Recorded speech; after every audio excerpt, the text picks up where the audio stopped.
Namaste everyone. Welcome to ICAM. In this video, we will learn the meaning of chapter 8 from sloka number 21. Avyaktoksara ityuktaha tamahu paramangatim yam prapyana nivartante tadhama paramam mama.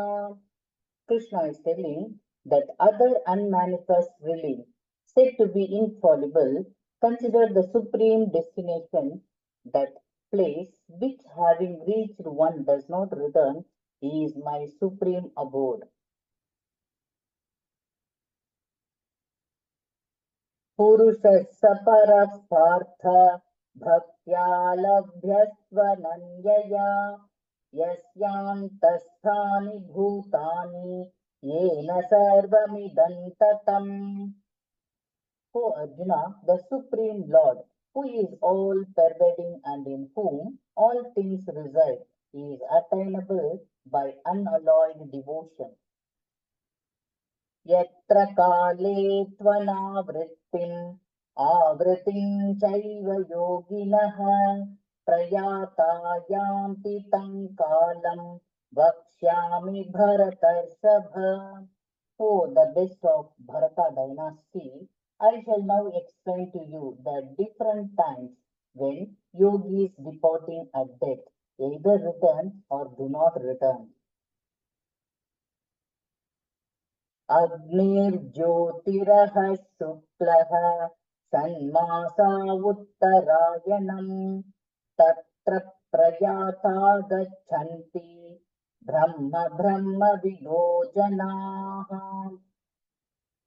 Those who know Brahman and pass away during fire, light, and auspicious time of the day, the bright lunar fortnight, and the 6th month of the sun's northern solstice, go to Brahman.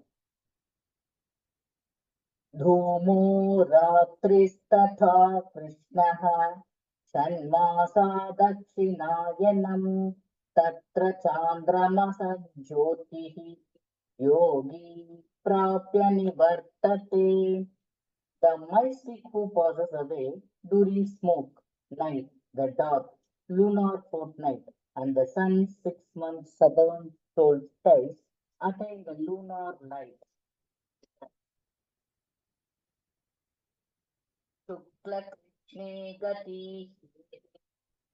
Shashwati mate ekaya yatyana vrittim anyaya vartate punaha.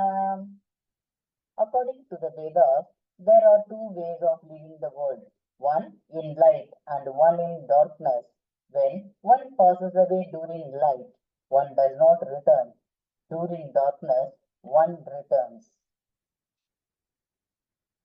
नैते श्रुति पार्थ जानन् योगी मुह्यति कश्चन तस्मात् सर्वेषु कालेषु योगयुक्तो भवार्जुन. Aware of these two paths, the devotee is never confused. Therefore, O Arjuna, at all times be steadfast in the yoga. वेदेषु यज्ञेषु तपस्सु चैव दानेषु यत्पुण्यफलं प्रतिष्ठम् अत्येति तत्सर्वमिदौ विदित्वा योगी परं स्थानमुपैति चाद्यम्. Knowing all of this, the mystic transcends the results attained by study of the Vedas, sacrifice, austerity, charity, as well as the fruit of piety. By performing devotional service, he attains the supreme primal abode.